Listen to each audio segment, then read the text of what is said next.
Hello, I'm the Unabridged Gamer, and this is The Dark Pictures. We're here for the annual Hidden Object Guru channel tradition of scouring the opening credits of the new Dark Pictures game for clues about upcoming games. Hopefully I do well on my inaugural attempt.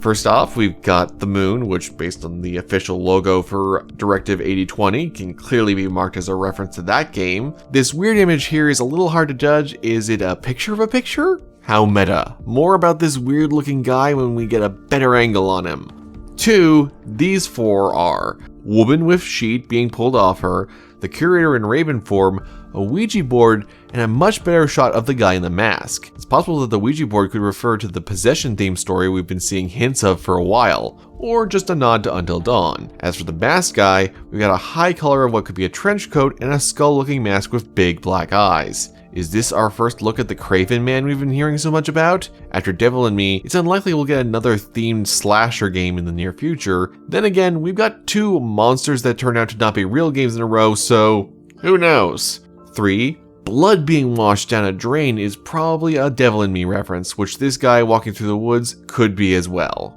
4, the wrapping stretched tight over a screaming face doesn't ring any obvious bells. There's plenty of dead bodies with plastic stretched over their faces in The Devil and Me, but it seems like they were already dead when that happened. It's also a little reminiscent of the plastic stretched over skulls from earlier opening credit sequences. 5, from this angle, this looks more like tarot cards than it does pictures. A quarry reference, or do we file it along with the Ouija board as hints for a supernatural themed game to come? 6, big graveyard with ornate crosses that resemble the cover of Intercession. 7, graveyard crosses and crows, but which one is the curator? Maybe he's having a family reunion. 8, lots of picks here, most of them unclear, and one is just Skullhead again, so let's look at the new ones. There's a carousel, which is likely a reference to the upcoming PSVR 2 shooter Switchback, given their frequent appearances in Rush of Blood. I wouldn't be surprised to see them appear in a spiritual successor. Then there's a barking dog, which is probably Connie from The Devil and Me, and a guillotine falling. You'd think something like that would have turned up in either of the murder castles, but maybe it's a reference to something further down the line.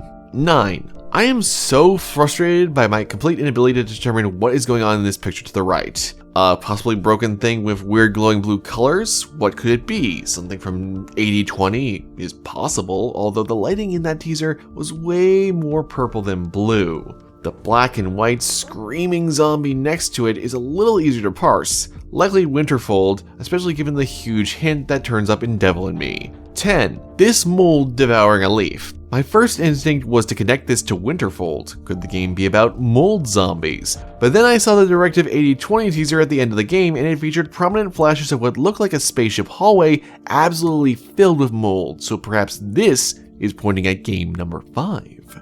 11, pale woman with dark hair. Is this the possessed lady in the white nightgown we've seen a bunch of? 12, I can't make out the image on the right, but one on the left is a pentagram. Unfortunately, it's hard to pin which one this could go to. It might be the possession theme, it might be Intercession, or just the various twig figurines in Little Hope. 13, this creepy path through the dense woods could be Little Hope, The Devil and Me, or something else. No clear clues yet. That said, Winterfold is a forest.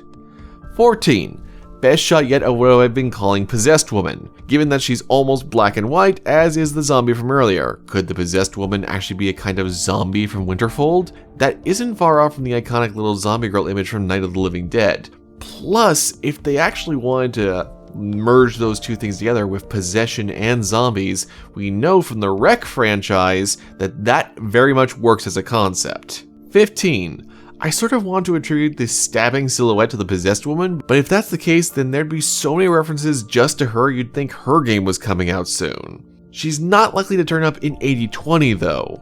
Unless these black marks on the face are mold infections, maybe she'll be in game 6. 16, and here's a final glamour shot of the curator in crow form, posing for the camera. So not a huge ton of hints for my first time. There's nothing that seems like a clear moment from an upcoming game in the way that House of Ashes had a couple of frames from Devil in Me's secret bad ending. I'm mostly intrigued by Skullhead right now and the white-faced woman that is so prominent that it seems like she's going to show up in a memorable way, just like the Bloody Rachel face was featured front and center in Little Hope. Too bad we didn't get any more footage of Fire Parka Snowy Car Crash guy from House of Ashes. I know Hoguru has his hopes pinned that this guy gets his own game soon. Still, plenty of stuff to mull over, and if you can identify any of the pictures I missed, be sure to let me know in the comments section below. Hidden Object Guru here. Thanks for watching the video, and now, since you've made it to the end, maybe consider liking and subscribing, both here and to Unabridged's channel, where he covers all of the hidden gems you can handle. Also, be sure to check out my new game, Dracula Defense, on Steam. It's the only tower defense game where you can defend Dracula. See you back here for more Dark Pictures content, but until then, au revoir.